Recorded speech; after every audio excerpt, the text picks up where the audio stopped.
네, 여러분 반갑습니다. 권윤영TV의 권윤영입니다. 이제 드라마는 끝났습니다만 리뷰는 계속됩니다. 저희들이 사정이 있어서 조금 한 박자가 늦다 보니까 늦게 시작을 하긴 했는데요.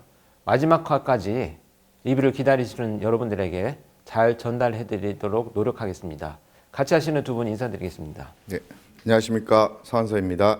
네, 안녕하십니까. 동해 가을이 아범 고주홍입니다.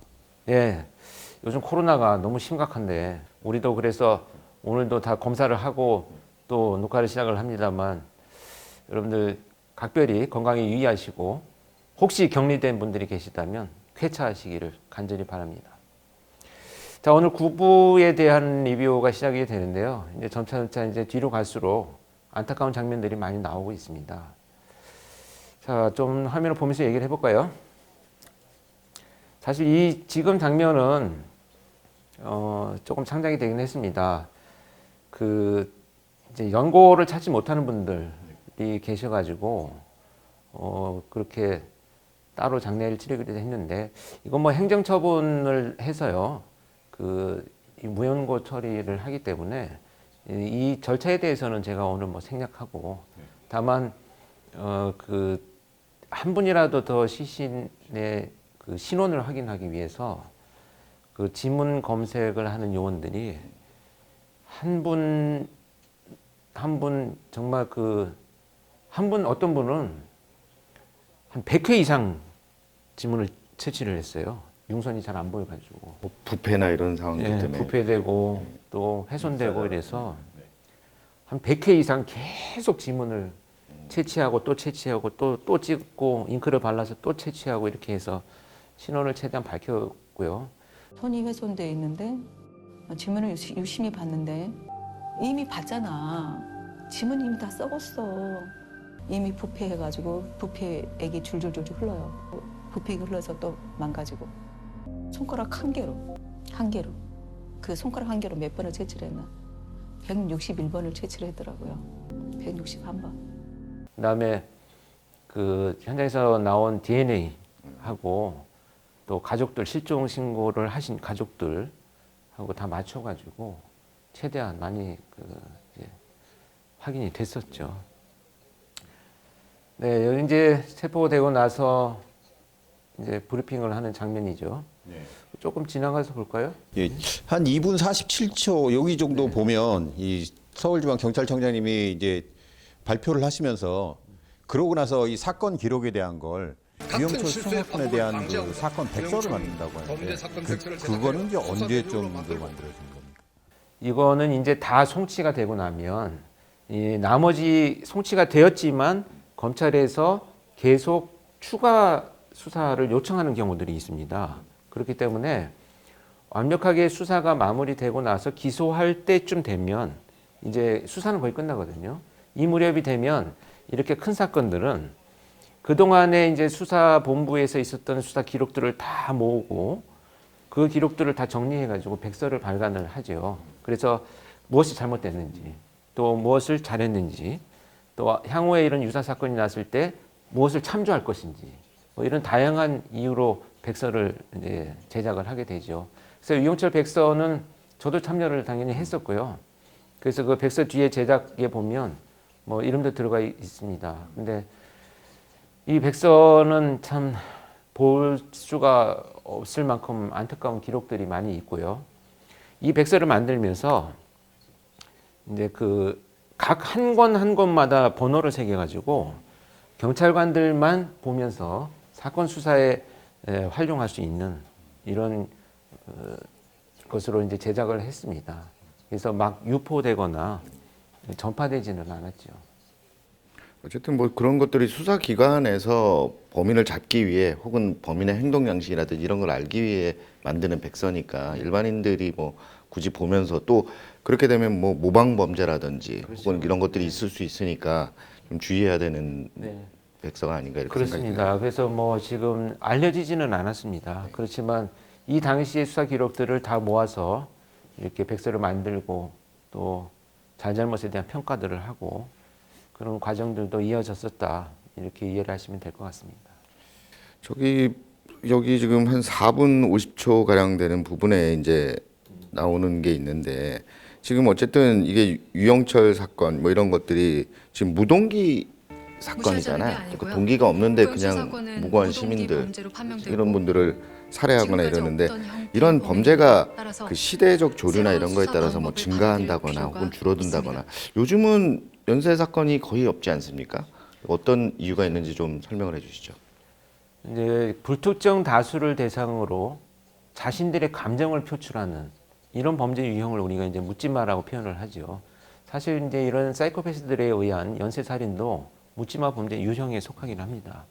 근데 이 사건들이 발생한 그 이전에 보면 93년, 94년을 넘어가면서 기존에 우리 방송에서 다뤘던 지존파, 또 막가파, 뭐 온보현 이런 자들에 의한 범행들이 이미 이제 시작이 됐었잖아요. 그래서 묻지마 범죄에 포함되는 이런 유형의 범죄들은 이제 90년대 중반을 기점으로 해서 이제 나타나기 시작을 했다 이렇게 보고 있고요. 이제 변화되는 거죠. 그런 이제 집단을 이루어서 범행을 저지르는 이 유형의 범죄자들이 체포가 되기 시작을 하니까 이제 나타나지 못하는 거죠. 그리고 나서 2000년대에 접어들어서 이제 나타난 사건들이 이제 이 드라마에 다 등장하는 유영철, 정남규, 강호순 이런 사건들이었죠. 네, 강호순이 체포된 2009년 이후에 지금까지 이어지는 범죄들은 소위 즉흥적이고 단발적인 이런 유형의 묻지마 범죄들입니다. 그러니까 2회, 3회 범죄를 저지르기 이전에 이미 차단되고 체포되기 때문에 이런 그 범죄자들이 범행을 이어가지 못하고 이제 체포가 되는 거죠. 물론 뭐 그 이면에는 빨리 체포돼서 좋은 점도 있긴 하지만 그만큼 이제 법정에서 과연 이런 그 연쇄성이 있는 범죄자들에 대한 진단 또 처벌 이런 기준들을 기존에 있던 범죄들의 양형 기준을 그대로 적용할 것이냐. 물론 범죄를 저지를 가능성이 높다고 해서 뭐 연쇄살인범처럼 처벌할 수는 없지만 그 전문가들에 의한 진단을 받고 나면 뭐 교화시킬 수 있는 여러 장치들을 만들어야 되는 시점이다. 저는 이렇게 생각을 합니다. 이 극 중에서 보면 6분 40초쯤에 네. 송하영이 그 유영철을 만나서 이제 면담을 하는 과정에 말로만 떠드는 비겁한 찌질이라는 표현을 쓰는데 그 예전에 저희 유튜브 할 때도 교수님이 그런 표현을 하셨는데 이게 교수님 제안으로 반영이 된 건가요? 그렇습니다. 대본 리딩을 하고 현장에서 이제 같이 리허설을 할 때 뭐라고 표현을 하는 게 좋겠냐라고 해서 난 그냥 찌질하고 비열하다 이렇게 표현을 했더니 찌질하다는 표현을 그냥 그대로 사용을 했는데요. 잠깐 뭐 그 전에 좀 다른 얘기긴 하지만 저는 뭐 김남길 배우나 진성규 배우가 그런 실제 현장에서의 모습들을 굉장히 많이 저하고 얘기를 나누면서 드라마에 어떻게 녹여보려고 노력들을 했다라고 보는데요. 드라마가 다 끝나고 보니까 그 두 분 뭐 또 김소진 배우 이런 분들 못지않게 이 드라마에서 가장 고생하신 분들이 실제 이 범인 역할을 한 분들이에요. 그렇죠. 이분들은 진짜 이 찌질하지만 수많은 사건의 이 범인, 이 악의 역할을 모습을 하는 분들인데 제가 그 현장에서 만났을 때는 이분들이 너무 순박한 거예요. 마음들이 막 그냥 이 악을 어떻게 표현하려고 자기 노력은 하고 계시는데 너무 심성들이 착하다 보니까 고민들을 많이 하시더라고요. 그리고 이미 녹화장에 오기 수개월, 뭐 수일 전부터 막 이 악의 역할에 빠져들기 위한 노력을 하면서 여러 안타까운 모습들을 보니까 참 이분들께도 정말 감사의 말씀을 드립니다. 우리 드라마를 보시는 여러분들이 그만큼 실감나게 보셨다면 누구 하나 진짜 이 드라마에서는 역할이 소홀한 분이 안 계셨다. 이렇게 감사의 말씀을 드리고 싶습니다. 조금 지나가면 한 7분 40초? 그 그 정도의 그 나오는 거지. 놀이터에 이렇게 범행 도구를 좀 숨겨놓지 않습니까? 네네. 그게 실제로 그 정남규 사건에서 그런 것들을 어디다 숨겨놓고 있었는 건지, 또 그게 이제 칼에서 원래는 좀 짧은 칼을 사용해서 정남규가 범행을 저지르다가 어느 순간 이제 둔기로 변하지 않습니까? 그런 것들에 대한 무슨 변화되는 이유가 있었는지 이런 것들이 좀 궁금하네요. 실제 이제 길거리에서 칼로 피해자들을 공격하는 범행을 멈추게 되지요. 그리고 나서 침입범죄로 수법을 바꿉니다. 그런데 이때 그 침입범죄를 하게 된 배경이 노상에서 범죄를 저지르다 보니까 이제 목격자도 나타나고 또 뭐 피해자들이 구조됐다라는 얘기도 언론에 보도되고 그러다 보니까 이제 살인의 환상이 점차 커지죠.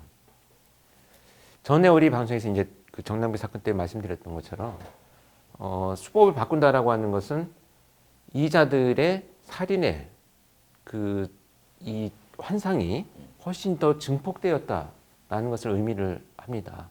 그래서 이제 보다 더 치명적인 피해를 줄 수 있는 둔기로 바꾸기 시작을 하고요. 이 물건을 이제 들고 다니기가 불편하니까 몇 개를 구입을 해가지고 지역마다 이렇게 숨겨놨어요. 근데 이제 뭐 놀이터의 한쪽에 숨겨놓은 곳도 있었고 또는 대부분 이제 그 골목의 다세대 주택 같은 데 보면 뭐 쓰레기를 담는 이런 통이나 또 뭐 하수 그 계량기가 있는 이런 덮개가 있는 곳 뭐 그런 곳에 숨겨놨는데 사실 그렇게 숨겨놨을 때 누군가 발견을 한다고 하더라도 뭐 이런 공구를 누가 여기다 놓고 갔구나라고 생각을 하기 때문에 굳이 또 치우지를 않았었어요. 그래서 그대로 놓여 있었고 이 정남규는 그래서 이제 침입할 곳을 미리 물색을 합니다. 돌아다니면서. 그리고 집이 선정이 되면 이제 와서 그 범행 도구를 가지고 침입을 하고 도주할 때는 다시 또 자기가 아는 다른 곳에 피를 닦아서 숨겨놓고 이런 방식으로 범행을 저질렀죠. 네, 여기 기자가 와서 근데 제가 이게 궁금한 건데 그 출입 기자들은 이렇게 사무실도 이렇게 막 이렇게 자유롭게 막 방문하고 그러나요? 네. 어. 출입 기자들이 뭐 미리 약속을 하고 들어오는 경우도 있고 그렇지 않으면 이렇게 자유롭게 드나듭니다.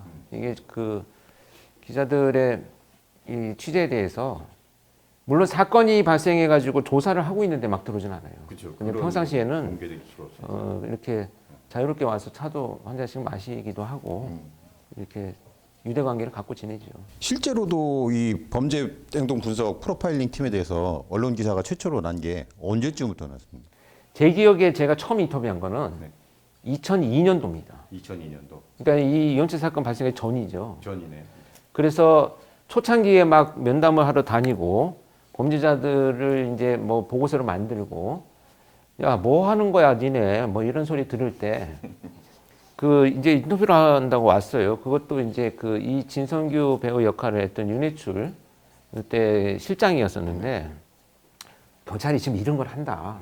이렇게 해서 이제 기자가 좀 이제 궁금하니까 인터뷰를 해서 와서 제가 이건 지금 인터뷰할 내용이 없다. 이런 수사기법을 준비한다고 하는 것은 나도 지금 연구 중이다. 뭐 이렇게 했는데 어쨌든 인터뷰를 했어요. 인터뷰를 하고 막 프로파일링에 대한 얘기를 한 시간을 넘도록 이야기를 했는데 기사가 이렇게 잘 나오진 않았어요. 이해를 잘 못하고 또 그러고 나서 그 당시만 해도 뭐 그런 게 있어 그러고 지나가 버렸죠.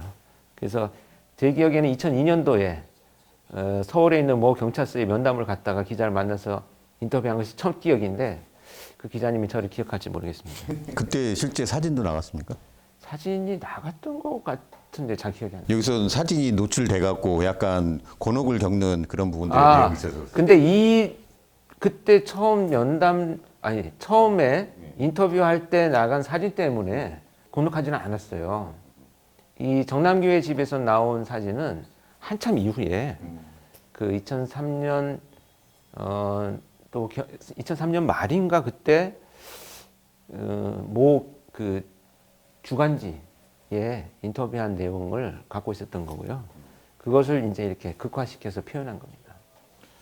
거기 한 12분 24초에 보면 이제 그 완전 범죄는 없다 이런 완전 범죄 멘트가 좀 없어요. 나오는데 실제로 완전 범죄가 없진 않지 않습니까? 왜냐하면 미제 사건들도 있고 결국은 범인을 체포 못한 사건도 있고 이런 것들이 있는데 교수님 생각은 어떠신지? 이 수사라는 것이 반드시 한계가 있습니다. 그 과학이 아무리 발전해도 수사라고 하는 것은 모든 것을 다 밝혀낼 수 있다라고 하는 이런 사실 우리가 희망과 기대이지만 실제로는 좀 어려운 부분들이 있죠. 그리고 특히 여러분들 최근에 일어나는 사건들에 대해서 많은 분들이 야, CCTV 뭐 수거해가지고 분석하면 다 뻔히 아는 거 아니야라고 생각을 하시지 않습니까? 그런데 예를 들면 이런 부분이 있어요. 자, CCTV를 보니까 화소가 그렇게 높지 않습니다.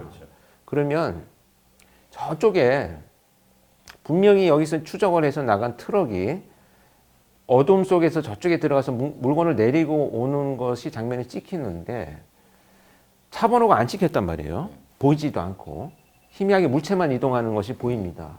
이걸 증거로 쓸 수 있을까요? 사실 어려운 얘기거든요. 그런 한계들이 분명히 존재하기 때문에 지연되거나 늦어지는 경우는 있지만 지금 발전되는 과학으로 봐서는 저는 빠른 시간 안에 완전 범죄가 정말 없어지는 그날이 오리라 이렇게 생각합니다. 그리고 한 18분 58초쯤 정도 보면 교수님께서 이제 프로파일링 대상인 그 이 지금 여기 나와 있는 피해자가 정남규가 들어오기 직전까지 공격성은 왜냐면 무동기 범죄 대상인 범인은 상황에서 공격성이 공격성은 있지만 대범한 있으면서 성격이 소심하다라고 했는데 보통은 소심한 소심한 사람은 성격 같습니다. 공격한다라고 하는 건 저희가 생각하기 좀 그래, 좋다. 안 맞는 하기 배치의 말대로 개념이라 그러면 그 부분에 대한 의미가 좀 기다리다 궁금합니다. 망설이다가 굉장히 학술적인 질문입니다. 네. 이 공격성이라고 하는 것은 인간이 이제 기본적으로 가지고 있는 성향이죠. 공격성이 없다고 한다면 인류는 멸망했을 겁니다. 누군가 나한테 위기 상황이 닥치는 상황을 보면서도 공격적인 행동, 방어적인 공격 행동을 하지 않는다면 안 되겠죠. 그래서 이제 공격성이라고 하는 것은 인간이 기본적으로 갖고 있는 여러 성향 중에 하나인데 지금 범죄에서 나타난다는 이 공격성의 의미는 타인을 해치려는 명백한 의도를 가진 공격을 우리가 이제 범죄 현장에서의 공격성이라고 표현을 하거든요. 이제 타인을 해치려는 명백한 의도는 갖고 있습니다. 그렇지만 그가 가진 기본적인 성향은 소심하고 또 사람들과 대인관계에 미숙하고 이런 성향을 갖고 있어요. 그러면 공격적이라고 하는 것은 반드시 우리가 아주 폭력적인 모습을 보여줘야만 공격적이다라고 표현하지는 않습니다. 그래서 공격적인 성향, 타인을 해치려는 의도는 명백하게 갖고 있지만 그 방식들이 굉장히 소심한 사람들이 있어요. 그것은 그 사람의 성향에 따라서 공격 방식들이 조금씩 달라지는 거죠. 그래서 정남규의 이 범행의 발전 과정들을 보면 초창기 범행들이 대부분 몰래 숨어 있거나 또는 골목에서 갑자기 튀어나오거나 이런 유형의 범죄들이다. 그렇다면 아예 대놓고 골목에 들어서는 피해자를 위협하면서 공격을 한 것이냐. 그런 측면에서 본다면 이 공격성과 소심함이 각각 따로 해석될 필요는 없다라는 거죠. 또 저희 그 23분 50초 이렇게 정도 되면 저희가 지금 이게 몇 분 몇 초 이렇게 말씀드리는 게 이게 영상을 다 못 쓰지 않습니까? 저희가 그래서 저희 편의상 좀 몇 분 몇 초에 나온다 이렇게 말씀을 드리고 오히려 방송을 보시는 분도 그게 편할 것 같아요. 제가 볼 때는. 그 정도 보면은 이제 그 정남규가 이제 유영철은 대부분 다 침입범죄를 저질렀지 않습니까? 침입범죄 아니면 자기네 자기 집에 불러들이는 걸 했는데 정남규는 어느 순간 아까 말씀하신 대로 뭐 조심히 따라가다가 아니면 갑자기 튀어나와서 이렇게 살해를 했다 그러는데 지금 이제 침입범죄로 점점 바뀌고 있고 또 조금 전에 말씀드렸지만 이제 그 흉기가 원래 짧은 이제 칼 같은 예기로 하다가 둔기로 점점 변해갔지 않습니까? 그래서 이게 혹시 그 유영철 사건이 워낙 대대적으로 보도가 되고 있었고 그런 상황에서 혹시라도 유영철의 수법을 따라해서 자기가 조금 피하기 위한 아니면 자기가 숨기 위한 그런 걸로 그 범행 방식이 좀 바뀐 게 아닌가 그런 생각을 해보는데 어떠신지요? 일단 모방에 대해서는 별로 의미가 없는 것 같습니다. 왜냐하면 시작을 무엇으로 했느냐가 중요하거든요. 그러니까 유영철은 침입으로 시작을 했는데 침입 범죄에서의 장애 요인을 발견해서 수법을 바꾼 것이고 정남기 같은 경우에는 노상에서 일어나는 사건들로 시작을 했기 때문에 그 범행에서 발견되는 장애 요인 때문에 침입 범죄로 수법을 바꾼 거죠. 그러니까 무엇으로 시작을 했느냐. 그다음에 어떤 장애 요인을 내 범행의 심각한 장애 요인으로 인식했느냐. 이 자들은 그런 것들로 변화되는 모습을 보이기 때문에 프로파일러들이 반드시 수법이 같다고 해서 동일범이다라고 무작정 연결시키지 않는 이유가 거기에 있습니다. 그런 반드시 그 수법이 비슷해진다 그래서 이거는 뭐 그 A라는 범죄자가 계속해서 저지르고 있다 이렇게 판단하시진 않는군요. 연관성 프로파일링을 할 때 가장 위험한 부분이 오직 수법만 가지고 판단을 한다면 비슷한 수법의 범죄자들을 다 동일범으로 봐야 되는 한계가 있기 때문에 그들의 심리적 변화가 어떻게 전개되느냐, 또 이 범죄가 한동안 멈추었을 때 그 멈추기 이전에 어떤 상황들이 있었는가, 이것을 굉장히 유심히 살펴봐야 되겠죠. 그리고 또 한 28분쯤 보면 그 연쇄살인범이 방화범으로 같이 전개될 연관성이 있다라고 하는데 이게 근거가 있는 거예요. 일단 여러 문헌에서 밝혀진 내용들이기도 하고요. 간략히 요약해서 말씀드리면 유영철도 실제 범행을 저지르고 다니면서 이동을 하는 과정에 이 쓰레기 더미에 불을 많이 질렀어요.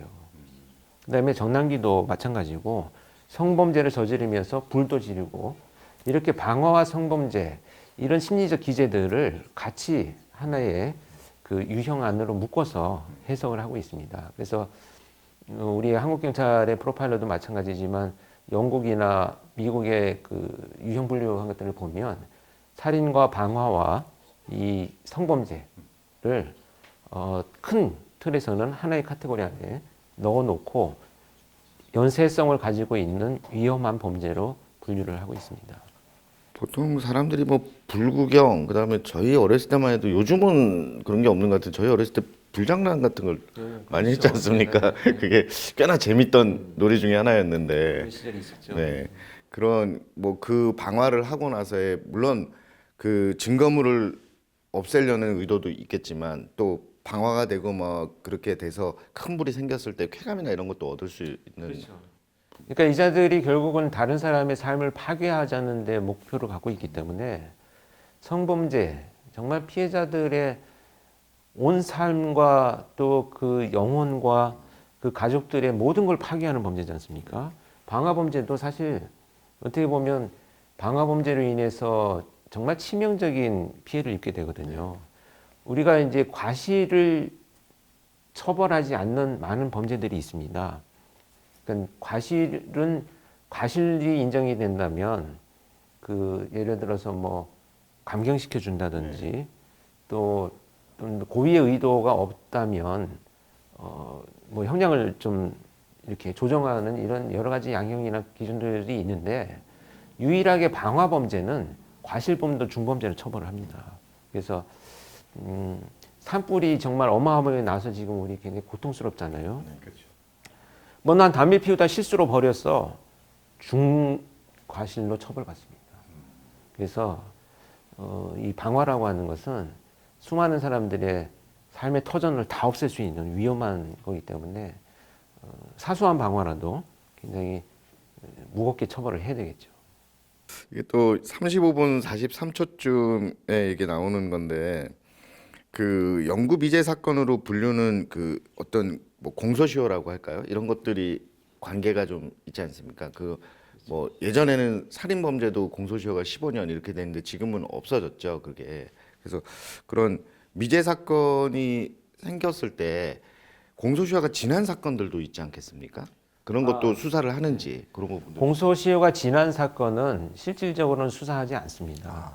왜냐하면 체포를 해도 처벌할 수가 없기 때문에 그냥 그야말로 영구 미제로 그냥 덮여져 있는 거죠. 그런데 지금은 공소시효가 대부분 폐지됐기 때문에 지금은 영구 미제라는 말을 쓰지는 않습니다. 그래서 미제 사건으로 남아 있고요. 그런 미제 사건을 수사하기 위해서 각 경찰청에 미제 사건 수사팀을 따로 운영을 하고 있습니다. 그래서 제가 한번 말씀드렸던 것처럼 미국이나 캐나다에 있는 그 콜드 케이스 팀, 미제 사건 수사팀을 벤치마킹하기 위해서 가보니까 이렇게 한 팀이 그 정말 한 사건이라도 더 해결하기 위해서 뭐 10년, 20년씩 자기가 퇴직하더라도 계속 그 사건을 이어갈 수 있는 이런 시스템으로 운영을 하고 있습니다. 그래서 지금 한국도 이미 운영을 하고 있습니다. 이 구화 이제 여기 후반부 좀 한 43분 정도 되면 실제 그 송하영이 과도하게 너무 그 유영철이나 연쇄살인범에 대한 입장을 들어가려고 그화되기를 들어가다가 트라우마를 겪는데 교수님도 실제 그런 트라우마가 지금도 남아 있으실까요? 아니 이거 사실 찍을 때 극화된다는 것은 이제 이해를 하겠는데 표현을 어떻게 했으면 좋겠냐 굉장히 김남길 배우가 고민을 많이 했었어요. 그래서 저한테 도대체 심정은 알겠는데 좀 이렇게 이 드라마라고 하는 것이 사람들이 보셔야 되는데 표현 방식은 뭐가 있을까요? 그래서 야 거울 앞에 어느 날 내가 보니까 망치를 들고 내가 내 모습을 거울로 보고 있는 그런 적이 한번 있었어 라는 얘기를 했더니 김남길 배우가 거기에서 이제 착안을 해가지고 실제 그화된다는 것이 저렇게 칼 들고 돌아다니는 것이 그화되는 것은 다는 아닙니다. 근데 이제 드라마상 그 범인처럼 생각하고 범인처럼 그 자리에 서 있어 봐야 왜 지금 이 장소를 선택했는지를 우리가 이해할 수 있다는 거죠. 그래서 교수님에게 그 화는 범인이겠지만 김남길에게 그 화는 교수님이 되는 거지 않습니까? 그죠? 그리고 이 인터뷰한 내용을 들어보니까 이 정남규 역할을 했던 이 배우 뭐 강호순이나 유영철 배우도 마찬가지지만 이분들 특히 정남규 배우 같은 분은 정남규의 역할을 하신 이분은 비 오는 날 정말 칼만 안 들었지 골목길에 서 있어 봤대요. 본인도 범인화 되는 거죠. 그래서 여러분 다시 한번 강조해서 말씀드린 건 프로파일러가 범죄자를 이해한다 이런 표현을 제가 가끔 쓰는데요. 그를 이해하기 위해서 면담을 했다. 그것은 그들의 서사를 이해하는 것이 아니고요. 도대체 왜 이런 판단을 했고 그 판단을 하기까지 어떤 과정이 있었고 또 그 과정에서 판단이 되었다면 왜 그런 방식으로 범행을 선택했는지를 이해하려고 하는 거지 그들의 삶이 뭐 힘들었느냐 뭐 고통스러웠느냐 그들이 주장하는 것처럼 뭐 세상이 나를 이렇게 만들었다고 얼마나 힘들었냐 이런 것을 이해하려고 하는 그런 그 목적은 없습니다. 그런 점을 여러분들도 잘 이해해 주시기를 바랍니다. 예, 지금 이제 그리고 또 후반부에 가면은 그 정남규가 침입범죄를 저지르다가 좀 격투씬 같은 게 막 나오잖아요. 그래서 이제 검거되는 그런 장면이 있는데 뭐 검거 현장을 직접 가시진 않았겠지만 그때 뭐 배경이라든지 그때 상황을 조금 설명해 주실 수 있는지. 검거될 때 이제 침입을 했죠. 여느 때와 같이 침입을 해서 작은 방으로 갔는데 그때 아들이 마침 그 집에 그 성인 아들이 잠을 자고 있었어요. 그래서 그 문을 열고 들어오는 소리에 잠이 깨어가지고 이제 격투가 벌어집니다. 그때 그 소리를 듣고 이제 이 드라마 내용처럼 다른 가족 아버지하고 나와서 합동으로 체포를 합니다. 그리고 나서 경찰에 신고를 하는데 그때 좀 다행히도 많이 다치질 않고요. 피해자가 좀 일부 다쳤어요. 그래서 경찰에 출동을 해가지고 일단 범인을 체포해가지고 차에 수갑을 채워서 놓아두고 피해자를 지금 이제 빨리 치료를 해야 되잖아요. 그렇게 피해자의 상태를 보고 있는 도중에 이 정남규는 또 도주를 합니다. 그래서 유영철도 체포했다 도주를 했잖아요.